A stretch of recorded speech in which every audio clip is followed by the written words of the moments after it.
DK ಸುರೇಶ್ನ ಗುಂಡಿಕ್ಕಬೇಕು ಎಂಬ ಹೇಳಿಕೆ ವಿಚಾರ ಈಶ್ವರಪ್ಪ ಹೇಳಿಕೆಗೆ ಸಚಿವ ಎಚ್.ಕೆ. ಪಾಟೀಲ್ ಅವರು ಆಕ್ರೋಶವನ್ನು ವ್ಯಕ್ತಪಡಿಸಿದ್ದಾರೆ. ನಿನ್ನೆ ವಿಧಾನಸೌಧದಲ್ಲಿ ಮಾತನಾಡಿದ ಅವರು 24 ಗಂಟೆಯೊಳಗೆ ತಮ್ಮ ಮಾತನ್ನ ನೀವು ಹಿಂಪಡೆಯಬೇಕು, ಇಲ್ಲದಿದ್ದರೆ 24 ಗಂಟೆ ಬಳಿಕ ಏನ್ ಕ್ರಮ ಎಂದು ಹೇಳ್ತೇವೆ. ಪ್ರಚಾರಕ್ಕಾಗಿ ಇಂಥ ಪ್ರಚೋದನಕಾರಿ ಮಾತು ಆಡ್ತಾರೆ. ಈ ರೀತಿಯ ಮಾತುಗಳು ಬಹಳ ದುಷ್ಪರಿಣಾಮ ಬೀರುತ್ತವೆ ಅಂತ ಹೇಳಿದ್ರು.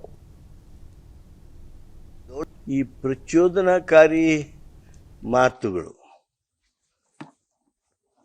ಇವು ನಮ್ಮನ್ನ ಏನು ಮಕ್ಕಳೇ ಹೆಚ್ಚು ಪ್ರಚಾರ ಗಿಟ್ಟಿಸಿ ಹೀರೋ ಆಗಿಬಿಡ್ತೀವಿ ಅನ್ನುವ ಆ ಕಲ್ಪನಾ ಲೋಕದಲ್ಲಿ ಏನಿರ್ತಾರೆ ಅವರು ಭಾಳ ದೊಡ್ಡ ಪ್ರಮಾದಗಳನ್ನು ಮಾಡ್ತಾ ಇದ್ದಾರೆ.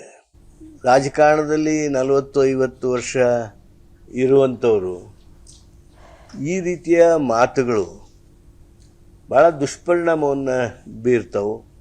ನಾನು ಇಷ್ಟೇ ಅಪೇಕ್ಷೆ ಮಾಡ್ತೀನಿ, ಅದು ಯಾವ ಆವೇಗದಲ್ಲಿ ಅಂದರೂ ಏನೋ ಗೊತ್ತಿಲ್ಲ, 24 ತಾಸದಲ್ಲಿ ಅವರು ವಾಪಸ್ ಪಡೆದರೆ. ಡಿಕೆ ಸುರೇಶ್ನ ಗುಂಡಿಕ್ಕಬೇಕು ಎಂಬ ಹೇಳಿಕೆ ವಿಚಾರ ಈಶ್ವರಪ್ಪ ಹೇಳಿಕೆಗೆ ಸಚಿವ ಎಚ್.ಕೆ. ಪಾಟೀಲ್ ಅವರು ಆಕ್ರೋಶವನ್ನು ವ್ಯಕ್ತಪಡಿಸಿದ್ದಾರೆ.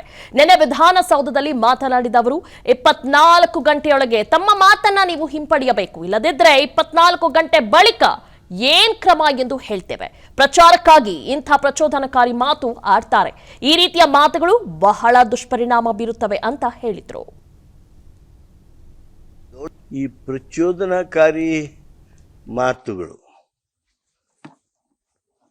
ಇವು ನಮ್ಮನ್ನ ಏನು ಮಕ್ಕಳೇ ಹೆಚ್ಚು ಪ್ರಚಾರ ಗಿಟ್ಟಿಸಿ ಹೀರೋ ಆಗಿಬಿಡ್ತೀವಿ ಅನ್ನುವ ಆ ಕಲ್ಪನಾ ಲೋಕದಲ್ಲಿ ಏನಿರ್ತಾರೆ ಅವರು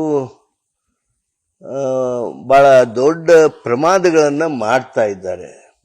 ರಾಜಕಾರಣದಲ್ಲಿ 40-50 ವರ್ಷ ಇರುವಂಥವರು ಈ ರೀತಿಯ ಮಾತುಗಳು ಭಾಳ ದುಷ್ಪರಿಣಾಮವನ್ನು ಬೀರ್ತಾವೆ.